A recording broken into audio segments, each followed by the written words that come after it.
لله رب العالمين والعاقبة للمتقين والصلاة والسلام على سيد الأنبياء والمرسلين وعلى آله وأصحابه أجمعين. أما بعد فأعوذ بالله من الشيطان الرجيم. بسم الله الرحمن الرحيم. ما كان محمد أبا أحد من رجالكم ولكن رسول الله وخاتم النبيين وكان الله بكل شيء عليما. صدق الله مولانا العظيم وبلغنا رسوله النبي الكريم الأمين. قال الله تعالى في القرآن المجيد والفرقان الحميد: إن الله وملائكته يصلون على النبي يا أيها الذين آمنوا صلوا عليه وسلموا تسليما. اللهم صل على سيدنا ومولانا محمد وعلى آل سيدنا ومولانا محمد وبارك وسلم وصل عليه. الصلاة والسلام عليك يا سيدي يا رسول الله وعلى آلك وأصحابك يا خاتم النبيين. محمد سے پڑھیے: مولایا صلی وسلم دائما ابدا علی حبیبک خیر الخلق کلہم. مولایا صلی وسلم.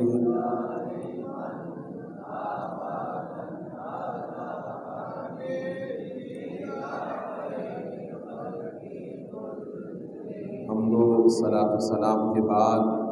معزز حاضرین و سامعین، قرآن مجید فرقان حمید میں سے ایک مقام مقدس سے آیت کریمہ تلاوت کرنے کا شرف حاصل کیا. مختصر سے وقت میں چند باتیں آج کے موضوع کی مناسبت سے عرض کروں گا. وما توفیقی الا باللہ العلی العظیم.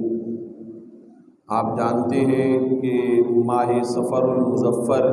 کے مہینے کا آغاز ہو چکا ہے، اور آج کے خطبہ جمعہ میں چند موضوعات جو میرے سامنے گفتگو کرنے کے لیے موجود ہیں اور جن پر گفتگو اس ماہ ذیشان میں اور ان خطبات میں کی جا سکتی ہے اور کی جانی ہے، ان میں ایک موضوع اگر ہم اس ماہ مبارکہ جو کہ اسلامی کیلنڈر کا اسلامی سال کے سن ہجری کے اعتبار سے ہے، دوسرا مہینہ ماہ صفر المظفر کا، ایک عنوان تو اس کے موضوع پر ہے، اور پھر اس ماہ صفر المظفر میں جو بے شمار شخصیات اور ہستیاں جن کے ایام مبارکہ اعراس مبارکہ اس ماہ صفر المظفر میں ہیں، یقیناً ان میں سے ہر ایک ہی ہستی ایک الگ الگ خطبے اور ایک الگ الگ گفتگو خطاب کا سلسلہ رکھتی ہے. اور پھر دوسری طرف یہ ماہ صفر المظفر کے ایام جس سن عیسوی کے کیلنڈر کے مہینے میں چل رہے ہیں، اس اعتبار سے یہ ماہ ستمبر کا مہینہ ہے، اور ماہ ستمبر کے مہینے کے اندر ایک اہم عنوان 7 ستمبر کے حوالے سے ہے، جو کہ ختم نبوت کے حوالے سے جانا اور پہچانا جاتا ہے، اور عقیدہ ختم نبوت کے عنوان سے، تحفظ عقیدہ ختم نبوت کے عنوان سے اس ماہ ستمبر کے اندر بالخصوص پروگرامات کا انعقاد کیا جاتا ہے، اور عشرہ ختم نبوت کہیں ہفتہ ختم نبوت اور کہیں پورا مہینہ ہی ماہ ختم نبوت کے عنوان سے محافل اور پروگرام کا سلسلہ منعقد ہوتا ہے۔ چند باتیں ابتدائی موضوع کی طرف بیان کرتے ہوئے پھر ہم مختصراً اس موضوع کی طرف آئیں گے کہ اسلامی سال کے کیلنڈر کے مطابق ماہ صفر المظفر یہ دوسرا اسلامی مہینہ ہے، اور ماہ صفر المظفر کے حوالے سے اس مہینے کو صفر کیوں کہتے ہیں، اس کی کچھ توجیحات لکھنے والوں نے، علماء کرام نے بیان فرمائی ہیں، محدثین کرام نے تحریر فرمائی ہے کہ ماہ صفر کو صفر کیوں کہا جاتا ہے۔ بعض حضرات اس بارے میں یہ لکھتے ہیں کہ چونکہ دور جاہلیت کے اندر جو عرب کے لوگ تھے وہ اس مہینے کو مختلف آفات اور بلیات کے اترنے کا مہینہ سمجھتے تھے، اور اسی وجہ سے اس مہینے کو نحس گردانتے تھے کہ یہ مہینہ نحس ہے، اس لیے کہ اس میں آفات اور بلیات ہوتی ہیں، اترتی ہیں۔ اس وجہ سے وہ اس مہینے کو ماہ صفر کے نام سے جو ہے اپنے عرف عام کے اندر یاد کیا کرتے۔ پھر اس کی بھی وجہ تسمیہ بیان کرتے ہوئے مفسرین محدثین نے لکھا کہ جو 3 مہینے لگاتار ہمارے سامنے حرمت والے مہینوں کے اندر آئے، اور جیسے قرآن نے بیان کیا کہ فی منہا اربعۃ حرم، 12 مہینوں میں 4 مہینے حرمت والے ہیں۔ ان حرمت والے مہینوں کی تخصیص اس لیے کی گئی تھی کہ ان 4 مہینوں میں ہر قسم کا جو جنگ و جدل تھا وہ بھی رک جایا کرتا تھا، اور جو اگر تلواریں بھی نیاموں سے باہر ہوتی تھیں تو وہ نیاموں کے اندر چلی جایا کرتی تھیں، اور جس میں حج کے مہینے شامل تھے، اور ساتھ ہی رجب المرجب کا مہینہ بھی حرمت والے مہینوں کے اندر گنتی کیا گیا۔ تو جب یہ حج کے مہینے گزرتے اور پھر شوال، ذیقعد اور ذی الحجہ کا مہینہ، یہ 3 مہینے جب آ جاتے تو ان تینوں مہینوں کے اندر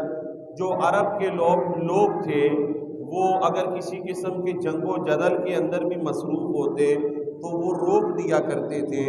بلکہ اگر وہ لوگ جو اس معاشرے کے اندر چوری، ڈاکہ زنی اور راہزنی کے اندر مبتلا ہوتے تھے وہ ان چیزوں سے بھی رک جایا کرتے تھے، اور ان ساری لوٹ مار اور جناب چوری، ڈاکہ اور جنگ و جدل اور قتال، ان چیزوں کو وہ روک دیا کرتے تھے۔ اور پھر جیسے ہی یہ 3 مہینے گزرتے تھے تو پھر وہ فوراً سے جب صفر المظفر کا مہینہ شروع ہوتا تو وہ صفر المظفر کے مہینے کے اندر وہ اسی جنگ و جدل اور قتال اور چوری، ڈاکہ اور اس لوٹ مار کی طرف جو ہے وہ دوبارہ سے لگ جایا کرتے تھے، اور پھر جب وہ جنگ و جدل اور قتال اور اس ڈاکہ اور چوری ان معاملات کی طرف جب وہ دوبارہ راغب ہو جاتے تھے تو پھر وہ لوگ جو اس سے متاثر ہوتے تھے تو انہوں نے اس مہینے کو اس اعتبار سے گرداننا شروع کر دیا کہ یہ مہینہ تو ہمارے لیے نقصان کا ہے، یہ مہینہ ہمارے لیے نحوست کا ہے، کہ اس مہینے میں ہمارا یہ ڈاکہ ڈل گیا، چوری ہو گئی، قتل ہو گیا، فلاں معاملہ ہو گیا۔ تو اسی وجہ سے پھر اس مہینے کو ماہ صفر کے نام سے یاد کیا جانے لگا، اور اس ماہ کو ماہ صفر کا نام دیا گیا۔ حضور نبی کریم صلی اللہ تعالی علیہ وسلم نے بھی اس لفظ کی حدیث مبارکہ کے اندر ارشاد فرما کے تشریح اور اشارہ ارشاد فرمایا، اور بلکہ ایک مختصر سے لفظ کے اندر سرکار علیہ الصلوۃ والسلام نے، کیونکہ حضور کی ذات گرامی جوامع الکلم ہے، اور یہ بھی خاصہ حضور صلی اللہ علیہ وآلہ وبارک وسلم کو دیا گیا، جو خود سرکار علیہ السلام نے فرمایا کہ ایسی 5 خصوصیات ہیں جو میرے سوا باقی کسی نبی کو نہیں عطا کی گئیں، اور انہی کے اندر ایک یہ بھی ہے کہ مجھے جوامع الکلم عطا کیے گئے، اور انہی میں ایک یہ بھی ہے کہ اللہ نے مجھے خاتم النبیین بنایا ہے۔ پھر مصطفیٰ کریم صلی اللہ علیہ وسلم نے ماہ سفر کے حوالے سے فرمایا لا سفارہ، اتنے سے کلمات، لا سفارہ، سفر میں کچھ نہیں ہے،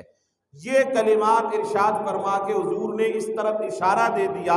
یہ جو تم توہم پرستی کی باتیں اور بدشگونی کی باتیں کرتے ہو اور اس مہینے کو نحس جانتے ہوئے منحوس قرار دیتے ہو، تو یہ یاد رکھو لا سفارہ، اس میں ایسی کوئی بات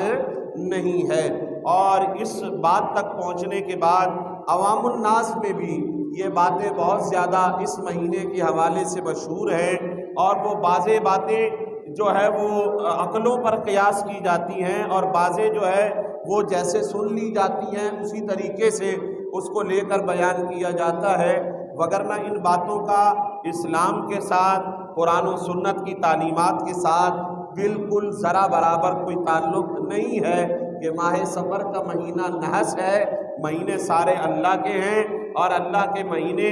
اور دن یہ نحس نہیں ہو سکتے ہیں۔ نمبر 2، پھر یہ بیان کیا جاتا ہے کہ ماہ سفر بالخصوص پورا مہینہ، کہ اس میں جناب کسی قسم کی کوئی نیا کام نہیں کرنا چاہیے، اور اس مہینے کے اندر کسی قسم کی کوئی بات چیت طے نہیں کرنی چاہیے، اور اگر کہیں بات ہو بھی اسے توڑ دیا جائے، اور اسی طرح سے اس کی ابتدائی 13 تاریخوں کو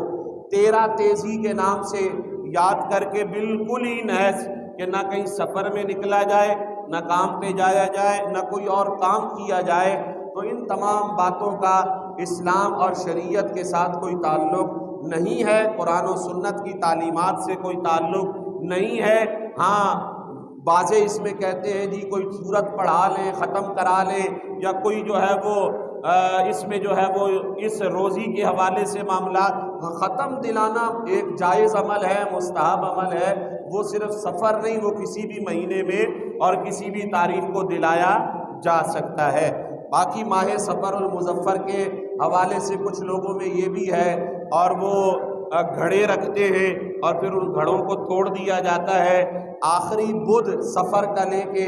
اس دن جو ہے وہ غسل کرنا، نئے کپڑے پہننا، اور جناب یہ کہ حضور صلی اللہ علیہ وسلم نے اس دن غسل صحت فرمایا تھا، تو یہ تمام باتیں بے اصل ہیں۔ حضور نبی کریم صلی اللہ علیہ وسلم تو وہ آخری بدھ اور آخری جو ایام تھے ان میں حضور کا جو مرض تھا، حضور ایام علالت میں تھے، اور پیارے مصطفیٰ کریم صلی اللہ علیہ وسلم پر جو ظاہری طور پر بیماری کے آثار تھے وہ زیادہ بڑھ گئے تھے، نہ یہ کہ جو ہے وہ اس قسم کے جو جاہلانہ اور فرسودانہ رسم و رواج اور روایات ہوں ان کو جو ہے وہ دین کا حصہ بنا کے ان کو جو ہے وہ عمومی طور پر اپنے اندر معاشرے میں رائج کیا جائے۔ یہ چند باتیں تھیں جو کہ ماہ سفر المظفر سے تھی، اصلاحی طور توجہ طلب۔ باقی ماہ سفر المظفر کے مہینے میں ہم دیکھتے ہیں تو اس مہینے میں تو کئی جید اولیاء کاملین ہیں جن کے اعراس مبارکہ، ان کی وفات، ان کا وصال مبارک اس ماہ سفر المظفر کے اندر ہوا، اور ان کے اعراس مبارکہ اس ماہ سفر المظفر میں منعقد کیے جاتے ہیں۔ چند ناموں پر اگر ہم، ویسے لسٹ طویل اور تفصیلی ہے، چند ناموں پر اگر ہم مختصر نام کی جو ہے وہ روشنی ڈالیں، باقی ان میں سے چند پر گفتگو انشاءاللہ آنے والے جمعوں میں ہوگی انشاءاللہ مختصراً۔ حضرت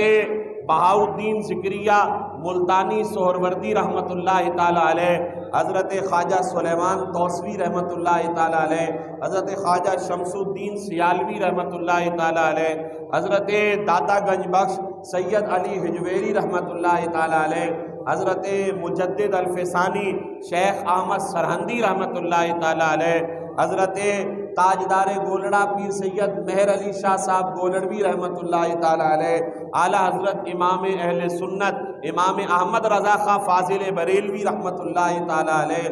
حضرت علامہ فضل حق خیر آبادی رحمۃ اللہ تعالیٰ علیہ سمیت ان تمام بزرگوں کے جو ہے ایام مبارکہ، اعراس مبارکہ اس ماہ سفر المظفر کے اندر ہیں، اور پھر اس مہینے کو نحس جاننا یا اس مہینے کو برکتوں سے خالی سمجھنا یہ ہماری ذہنی اور عقلی جو ہے وہ اصطلاح ہو سکتی ہے، وگرنہ اس ماہ میں کئی ان جید اولیاء کاملین کے اعراس مبارکہ کی صورت کے اندر بھی برکتیں اور رحمتیں موجود نظر آتی ہیں۔ آئیے اس ماہ سفر المظفر کی ابتدائی بات کرنے کے بعد اب میں دوسرے موضوع کی طرف آؤں، اور دوسرے موضوع کو سمجھنے کے لیے مجھے تمہید باندھنے کے لیے اتنا ہی جملہ فقط کافی ہے بیان کرنا کہ ماہ ستمبر 7 ستمبر 1974 کی تاریخ جو ہے وہ بالخصوص جو ہے تاریخ میں ایک اہم پاکستان کی تاریخ کے اندر نمایاں مقام رکھتی ہے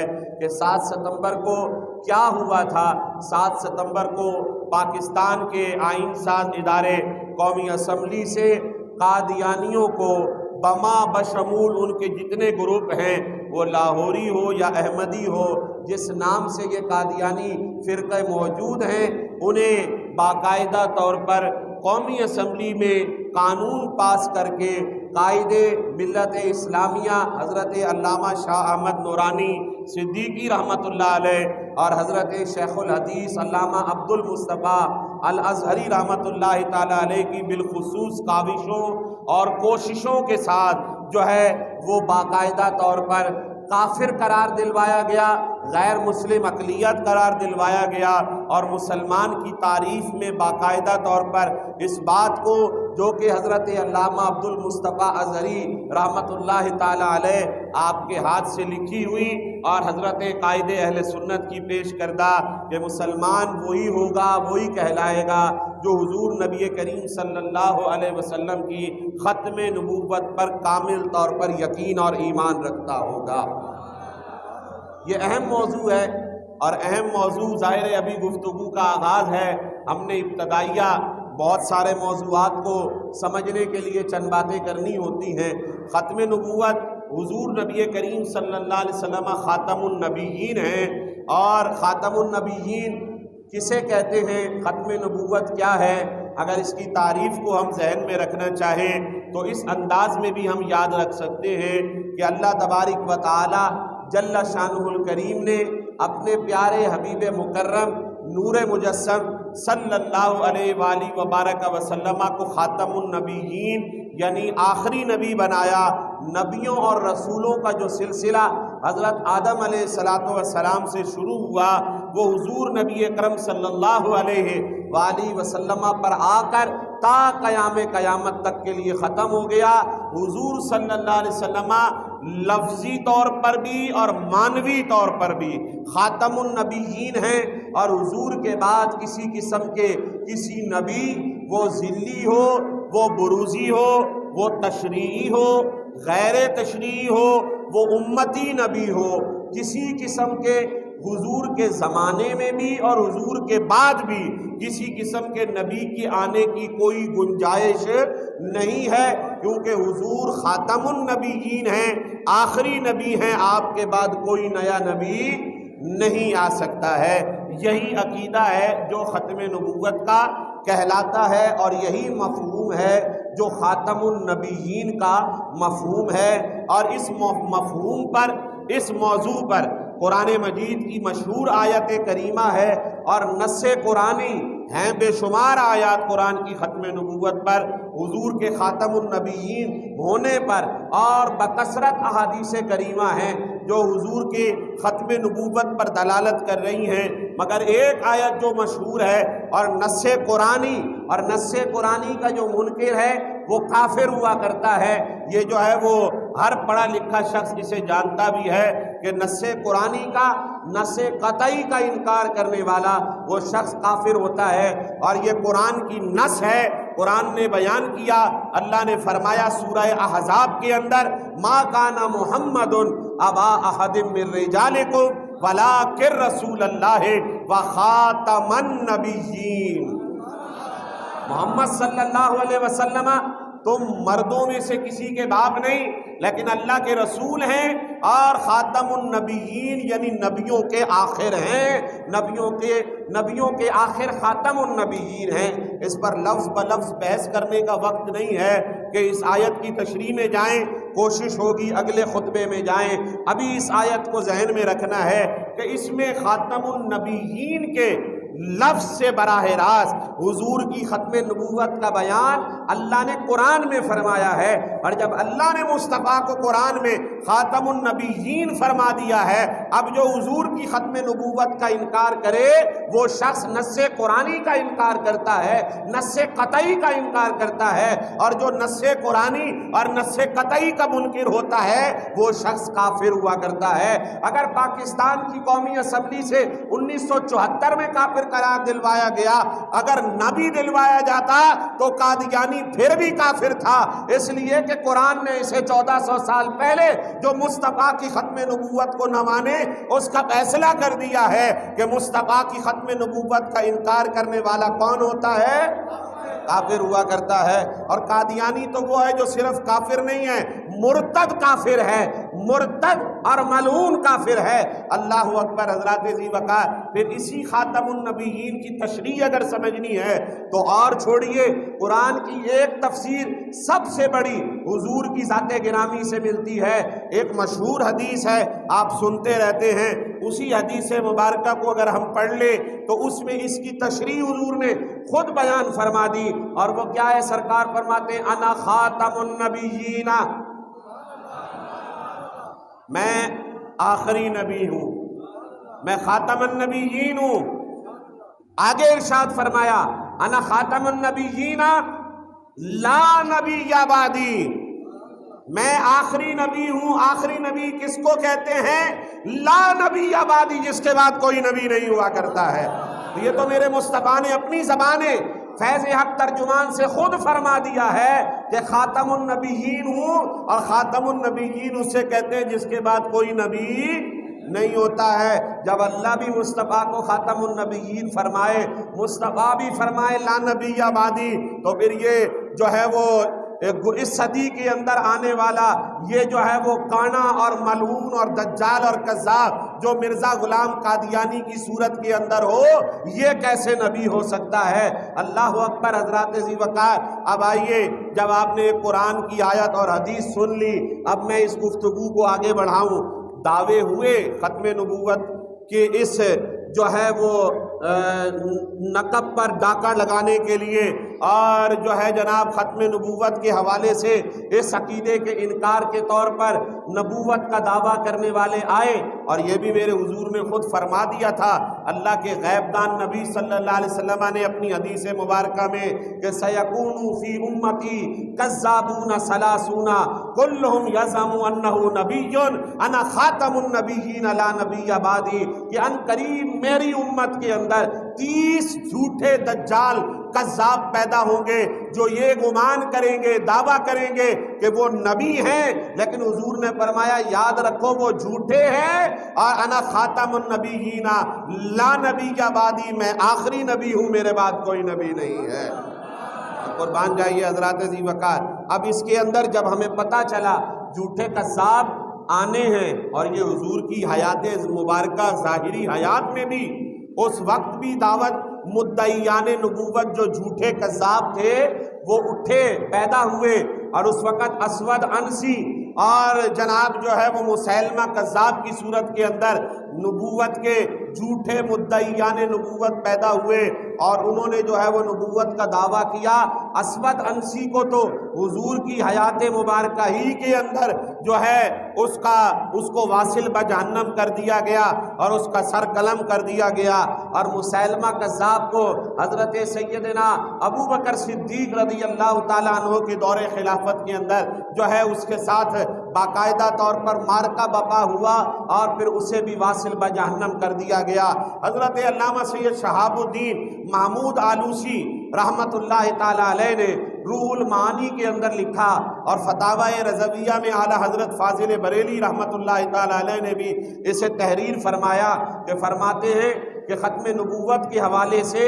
قرآن مجید فرقان حمید کی آیات کی کو ختم نبوت کا موضوع حضور کے خاتم النبیین ہونے کا موضوع ایسا ہے کہ جس پر قرآن مجید کے